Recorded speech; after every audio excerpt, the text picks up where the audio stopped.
Hello, আসসালামু আলাইকুম। Welcome to Sharif commerce academy. আজকে অনলাইনে ক্লাস হচ্ছে বিবিএ ফার্স্ট ইয়ার অ্যাকাউন্টিং এবং বিবিএ সেকেন্ড ইয়ার ম্যানেজমেন্ট ডিপার্টমেন্টে প্রিন্সিপাল অফ ফিনান্স এই সাবজেক্টে চ্যাপ্টার নাম্বার 2 আজকে লেকচার নাম্বার 3। আজকে আমরা করব প্রবলেম 3, যেটা 2018 সালে ফার্স্ট ইয়ার অ্যাকাউন্টিং ডিপার্টমেন্ট পার্সিতে। প্রশ্নটা বলা আছে যে আর কোম্পানি লিমিটেড টাকা 40 lakh as a working capital, তাদের কার্যকরী মূলধনের 40 লাখ টাকা প্রয়োজন। বলছে following 3 alternative mode of financing are available. এই 40 লাখ টাকার জন্য তাদের কাছে 3টে অল্টারনেটিভ আছে।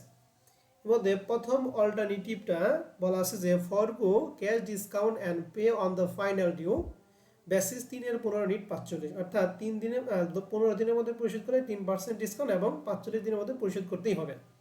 তাহলে এইটুকু কন্ডিশন দেখে আপনারা কি ব্যাংক লোন মনে করেন, না কমার্শিয়াল পেপার মনে করেন, নাকি ট্রেড ক্রেডিট মনে করেন? বলেন তো দেখি। Trade credit. Trade credit. Okay, তাহলে ট্রেড ক্রেডিট ক্ষেত্রে এই 3 এটা কার মান? সিরিয়াল। এই 15 কার মান? CP DP. ডিপি। আর 45 সিপি। সিপি। সবাইকে কিন্তু রেসপন্স করতে হবে। কথা কি বুঝতে পারছো আমার কথা? সবাই রেসপন্স করবেন। হ্যাঁ, আমরা কত নম্বর অঙ্ক করতেছি? 3 না? জি স্যার। ওকে, 3 নম্বর অঙ্কের সলিউশন পিডিএফটা কি সবাই দেখতেছো? জি স্যার। ওকে, তাহলে আমরা সূত্র লিখছি ইআই এর সমান সমান 1 প্লাস আর পাওয়ার n মাইনাস 1 ইন্টু কি 100। এখন এখানে আর বের করার সূত্র আমরা জানি CDR divided by 100 minus CDR. তাহলে সিডিআর মানে ক্যাশ ডিসকাউন্ট রেট, যেটা এখানে আমাদের সিডিআর মানটা কত বলা জানি? 3। 3। তাহলে উপর হচ্ছে 3, নিচে 100 মাইনাস 3, তাহলে 3 3ই 100 থেকে 3 বাদে থাকে 97।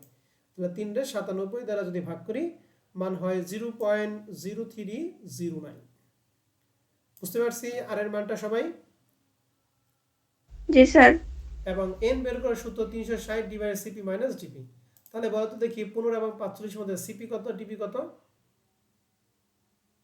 CP 45, CP DP 45, DP 15। DP. মনে রাখবেন 15। এই দুইটা দিনের মধ্যে যেটা বড় সেটা হলো সিপির মান, আর যেটা ছোট সেটা হলো ডিপির মান, যদি না বোঝেন সেক্ষেত্রে। তাহলে সিপি 45, ডিপি হচ্ছে 15।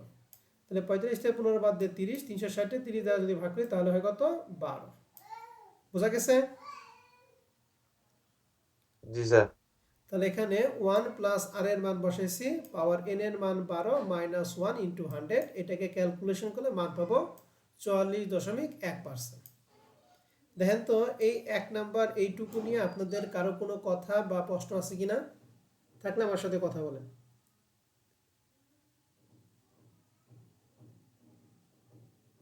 প্রশ্ন নাই। বাদ বাকি সবার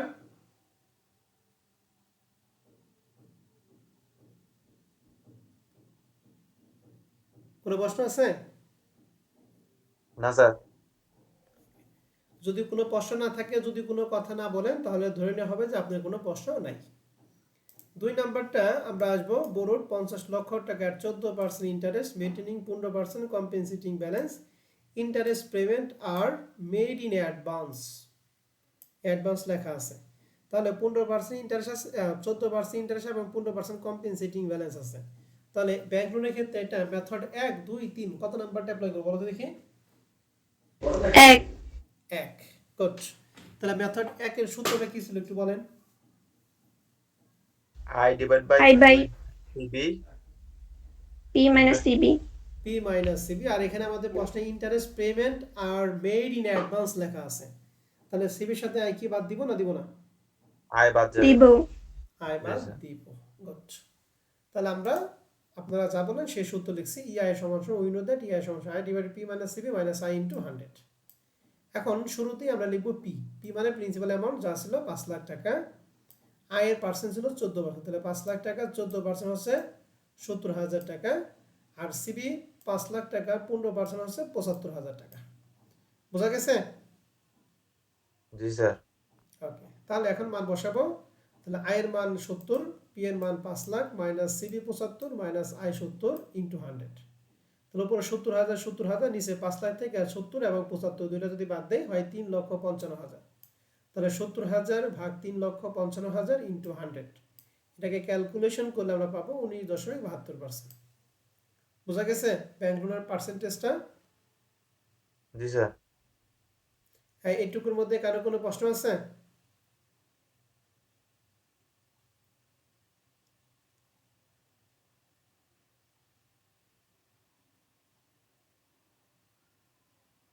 কারো কোনো প্রশ্ন আছে এইটুকুর মধ্যে? না স্যার। নাই। তাহলে দেখেন 19.72, বাট আমাদের অ্যান্সারটা দিয়ে আছে 22.22। তো রেজাল্ট আমাদের মিলো না, অবশ্যই কোনো একটা গন্ডগোল আছে। আমরা এই শেষের পাঠটুকু একটু পড়ি। প্রশ্নে বলা আছে যে further assume that the firm would prefer the flexibility of bank financing. এই ডিরেকশনটা শুধুমাত্র ব্যাংক ফাইন্যান্সিং সম্পর্কে বলছে। তাহলে ব্যাংক ফাইন্যান্সিং করে ব্যাংক লোন, তাহলে ব্যাংক লোন সম্পর্কে প্রশ্নে বলছে যে provided the additional cost of this flexibility. Additional মানে অতিরিক্ত ব্যয় হবে, ওয়াজ নো মোর দেন 2.5% পারে না, মানে প্রত্যেক বছর আরো অতিরিক্ত কষ্ট হবে 2 কত%। 2.5। 5%. তাহলে ব্যাংক ফাইন্যান্সিং ক্ষেত্রে এক্সট্রা ভাবে অতিরিক্ত প্রত্যেক বছরই খরচ হবে 2.5, অর্থাৎ আমরা যা বের করবো এর সাথে আরো কত যোগ করতে হবে। 2.5। 2.5. এটা শুধুমাত্র ব্যাংক ফাইন্যান্সিং ক্ষেত্রে, আবার সবার সাথে না কিন্তু। এর জন্য আমরা শেষেই লিখে দিছি, এটা অ্যাকচুয়ালি এখানে লেখা উচিত কিন্তু ও শেষে লিখছে। সো অ্যাকচুয়াল ইআইআর আমরা বের করছি 19.72%, আর আমাদের প্রতি বছর এক্সট্রা ভাবে যোগ করতে 2.5, এই দুইটা যোগ করা হয় 22.22%। বুঝতে পারছি? জি স্যার। এখন আপনি যদি অ্যান্সারটা 19.72 দিয়ে আসেন তাহলে অঙ্ক কিন্তু আপনার কয়েকের কা। বুঝতে পারছেন কয়েকের কা কি বুঝছেন? আটা। হ্যাঁ, তাহলে 19.72 অ্যান্সার নাকি যে 22.22% অ্যান্সার বলেন তো দেখি। 22.22%। 22. এই লাইনটা আপনারা কিন্তু এই 72.5 এই নিচেই দিবেন আপনারা। হ্যাঁ, এটা বের করার পর লিখবেন সো অ্যাকচুয়াল ইআইআর এত প্লাস এত সমস্যা এত। বুঝতে পারছি ব্যাংক লোনটা? জি। ওকে, এটা কিন্তু ভালো করে খেয়াল করবেন। হ্যাঁ, অনেকে মনে করবে যে এটা স্যার এটা এখানে কেন, এটা তো 3 নাম্বার সাথে আছে, তাহলে 3 নাম্বার অঙ্কের জন্য করবো, এখানে কোথাও 3 নাম্বার লেখা নাই। এই লেখাটা পড়ে আমাদের বুঝতে হবে যে টেটক্রির সম্পর্কে কথা বলছে নাকি ব্যাংক লোন না কমার্শিয়াল ব্যাপার। যার সম্পর্কে ডিরেকশন থাকবে আমাদের তার সাথেই কাজ করতে হবে। এটা 3-এর সাথে থাকো আর 1-এর সাথে থাকো আর নাই থাকো, প্রশ্ন পরে আমরা বুঝবো যে কার সাথে কম্পেয়ার করতে হচ্ছে, আমরা তার সাথে এটাকে সমন্বয় করব। তাহলে আশা করি 1 নাম্বার এবং 2 নাম্বারটা আমরা ক্লিয়ার। এখন 3 নাম্বার চলে যাব। 3 নম্বর প্রশ্ন বলছে ইস্যু 44 লাখ টাকা of 6 month commercial paper to net 40 lakh টাকা। এই নিট কথাটা মানে হচ্ছে নিট সেলস ভ্যালু, ঠিক আছে। আর এই যে শুরুতে যে টাকাটা ছিল এটা হলো আমাদের কি ফেস ভ্যালু। তাহলে ফেস ভ্যালু ছিল 44 লাখ টাকা, যেটা নিট সেলস ভ্যালু আমাদের দাঁড়াইছে 40 লাখ টাকা। এটা 6 মান্থ মেয়াদি, তাহলে 6 মাস মেয়াদি মানে এমপি আমরা দিনে প্রকাশ করি নাকি মাসে মাসে প্রকাশ করি বলো তো দেখি। দিনে। দিনে। 6 মাস সমান সমান কয় দিন? 180। 180। তাহলে এই অঙ্কে আমাদের এক এমপি কত বলো তো দেখি। 180। Face value face value 44 lakh. 44 lakh আর নিট সেল ভ্যালু 40 লাখ। তাহলে এটা কমার্শিয়াল পেপারের সূত্র আমরা তো জানি নাকি, টেট ক্রেডিট জি। সূত্রটাই কমার্শিয়াল পেপার। তাহলে আমরা সেম সূত্রটা এখানে লিখছি। উই নো দ্যাট ইআইআর সমান সমান সেম সূত্র, মানটা আমরা বের করব আর এর মান। বের করার সূত্র কি face value minus net sale value divided by net sale value. তাহলে ফেস ভ্যালু ছিল 44 লাখ, নিট সেল ভ্যালু প্রশ্নে ছিল 40 লাখ, নিচে নিট সেল ভ্যালু 40 লাখ। তাহলে 44 থেকে 40 গেলে থাকে 4 লাখ, নিচে হলো 40 লাখ, তাহলে 4 লাখ ভাগ 40 লাখ পরে মান দিলে আমরা মান পাবো 0.1। আর এর মানটা কি ক্লিয়ার? জি স্যার। আর এন বের করার সূত্র 360 এমপি, 360 এমপির মান 6 মাস সমান 180 দিন। তাহলে 360 180 দ্বারা ভাগ করলে কত হয় 2। তাহলে এন এবং আর এই দুইটা মান আমরা কি সবাই ক্লিয়ার কিনা বলেন। জি স্যার। এখন আমরা এখানে মান বসাচ্ছি 1 প্লাস আর এর মান 0.1 পাওয়ার এন এর মান হচ্ছে 2 মাইনাস 1 ইন্টু 100। এটাকে যদি আমরা ক্যালকুলেশন করি মান পাবো 21%। দেখেন কমার্শিয়াল পেপার নিয়ে আপনাদের কারো কোনো প্রশ্ন আছে কিনা।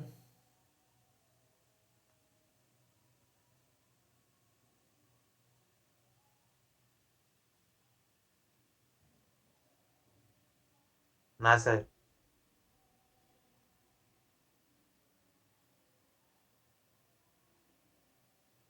কমার্শিয়াল পেপারে কারো কোনো সমস্যা আছে? না স্যার। এখন আমরা কমেন্টে দেখব। তাহলে প্রথমটার মান পাইলাম 44.1, দ্বিতীয়টার মান 22.22, আর তৃতীয়টার মান পেলাম 21%। এখন আমাদের প্রশ্ন হচ্ছে which alternative should the company select and why. তাহলে কোনটা সিলেক্ট করবে কোম্পানি? কমার্শিয়াল পেপার 3 নম্বরটা। 3 নাম্বারটা।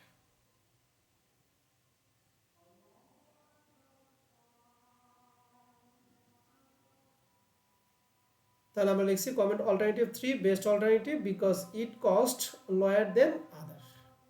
তাহলে কমেন্টটা কি ক্লিয়ার? জি স্যার। ওকে, তাহলে আমরা মোটামুটি সব টাইপের অঙ্কই করাইলাম। এখন যদি আপনাদের কিছু বাসার কাজ দেই, আপনারা কি অঙ্ক করতে পারবেন? জি স্যার। জি স্যার।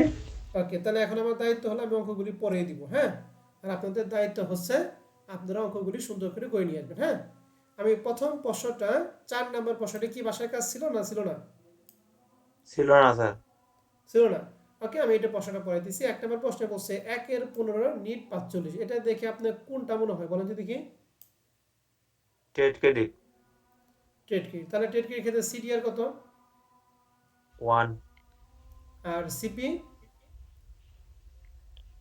45, টিপি 15, 15।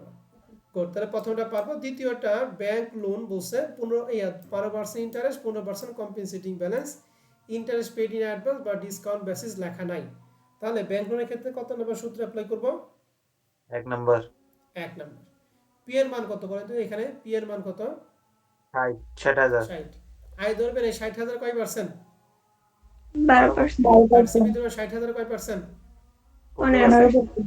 15%। গুড, তাহলে 2 নাম্বারটা গেল। 3 নাম্বারটা ফ্যাক্টরিং অঙ্ক।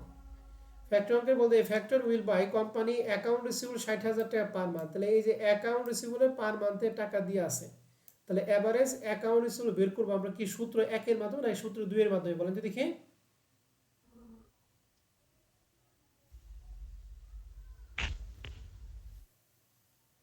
সূত্র 2 এর 1 এর মাধ্যমে। মাধ্যমে বের করব না সূত্র 2 এর মাধ্যমে বের করব? 2 এর মাধ্যমে। 2 এর মাধ্যমে। 2 এর মাধ্যমে তো ক্রেডিট সেলস প্রশ্নে দেওয়া থাকলে এর মধ্যে ক্রেডিট সেল লেখা নাই, অ্যাকাউন্ট রিসিভেবল পার মান্থে টাকা দিয়ে আছে। কয় নাম্বার সূত্র বলো তো দেখি?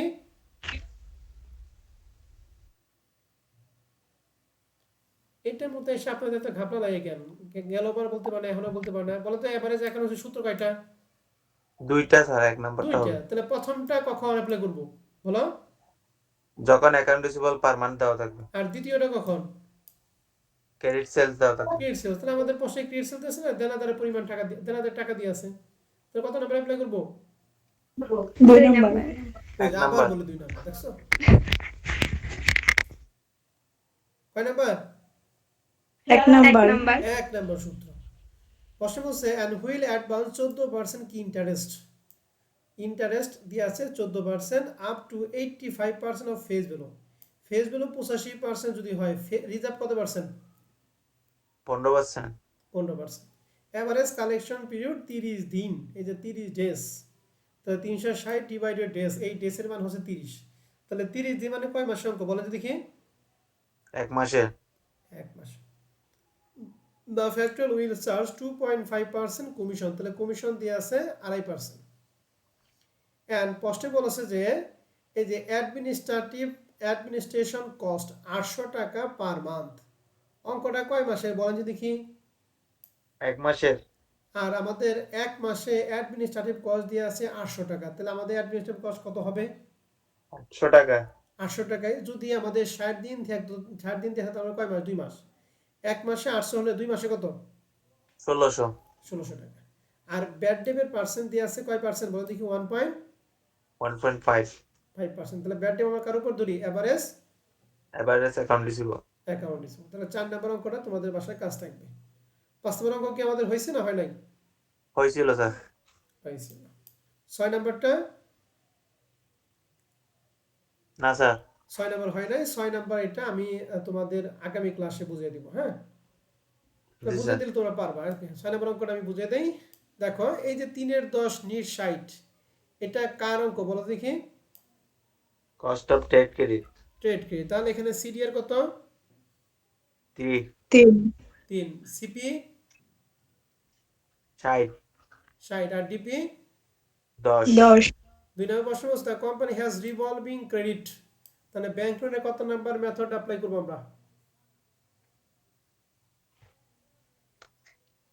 2 নাম্বার 2 নাম্বার মেথডের সূত্র ছিল I plus CF divided by কি লোন বলো দেখি?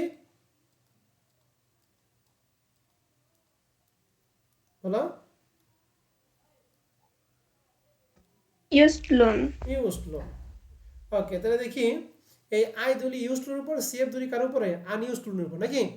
আর প্রশ্ন জি স্যার রিভলভিং ক্রেডিট 5 লক্ষ টাকা at an interest 13% with Sonali bank. Sonali ব্যাংকের কাছ থেকে 13% হারে কি নিছে তারা? সুদ নিছে। ইট অ্যাভারেজ ডুইং ওয়াজ 3 লক্ষ টাকা ফর দ্য ইয়ার, মানে অ্যাভারেজে সে 3 লক্ষ টাকা ব্যবহার করছে। তাহলে 5 লাখ টাকার মধ্যে ব্যবহার করছে 3 লাখ, তাহলে ইউজড লোন কত? 3 লাখ আর আনইউজড কত হবে? 2 লাখ 2 লাখ। টোটাল লোন কত? 5 লাখ 5 5 লাখ লাখ। কমিটমেন্ট ফি দিয়ে আছে কয় পার্সেন্ট? 2.5%। আমাকে বলতে হবে এই 13% আমরা 5 লাখের উপর ধরবো, না 3 লাখের উপর ধরবো, নাকি 2 লাখের উপর ধরবো বলো তো দেখি? 5 লাখের 5 লাখের ভালো করে বুঝে বলে বলো। 5 লাখ তো টোটাল লোন, এর মধ্যে ইউজ হচ্ছে 3 লাখ, আনইউজ হচ্ছে 2 লাখ। ইন্টারেস্ট আমরা কার উপর ধরি?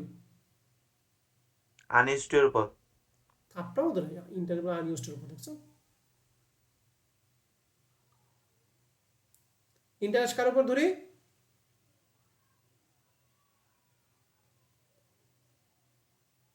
ইউজড লোনের উপরে ইউজ লোনের উপরে। তাহলে ইউজ লোন কত? 5 লাখ না 3 লাখ? 3 লাখ তাহলে 3 লাখের 13%। আর আনইউজ লোনের উপর কি ধরি? কমিটমেন্ট তাহলে ফি আনইউজ লোন হচ্ছে 2 লাখ, 2 লাখের কয় পার্সেন্ট ধরবো? 2.5%। বুঝছি না বুঝি নাই? বুঝছি স্যার বুঝছি স্যার। ওকে, মনে রাখেন। এবার 3 নম্বর প্রশ্নে বলছে the company issue 180 days commercial paper. তাহলে কমার্শিয়াল পেপারের ক্ষেত্রে ড্রেসের মান দিয়ে আছে কত? 120 120। ফেস ভ্যালু দিয়ে আছে 5 লাখ টাকা and its sales value 4 lakh 50। তাহলে ফেস ভ্যালু দিয়ে আছে এবং কি সেলস ভ্যালু দিয়ে আছে। আমাদের আর বের করার সূত্র কি? Face value minus net sales value divided by net sales value. এখন এই নিট সেলস ভ্যালু বের করার সূত্র আমরা জানি সেলস ভ্যালু মাইনাস কি? আদার কস্ট আদার আদার কস্ট। কস্ট সেলস ভ্যালু আমাদের প্রশ্নে দিয়ে আছে 4 লাখ 50। আদার কস্ট সম্পর্কে প্রশ্নে বলছে ক্রেডিট রেটিং এক্সপেন্স 0.5%, একটা পার্সেন্ট দিয়ে আছে। আবার 0.25% আরেকটা দিয়ে আছে এজেন্ট চার্জ, স্ট্যাম্প ডিউটি দিয়ে আছে 0.5%। তাহলে আমাদের আদার কস্ট হবে 3টা পার্সেন্ট দিয়ে আছে 0.5 প্লাস 0.25 প্লাস 0.5। এই 3টা পার্সেন্ট যোগ করা হবে 1.25। এই 1.25 হচ্ছে আদার কস্টের পার্সেন্টেজ। এন্ড এই কস্টগুলি কার উপর ধরতে হবে এটা আমাদের প্রশ্নে উল্লেখ নাই। এন্ড আমরা জানি যে কস্ট কার উপর ধরবে এটা যদি উল্লেখ না থাকে আমরা কি ফেস ভ্যালুর উপর ধরি নাকি সেলস ভ্যালুর উপর ধরি?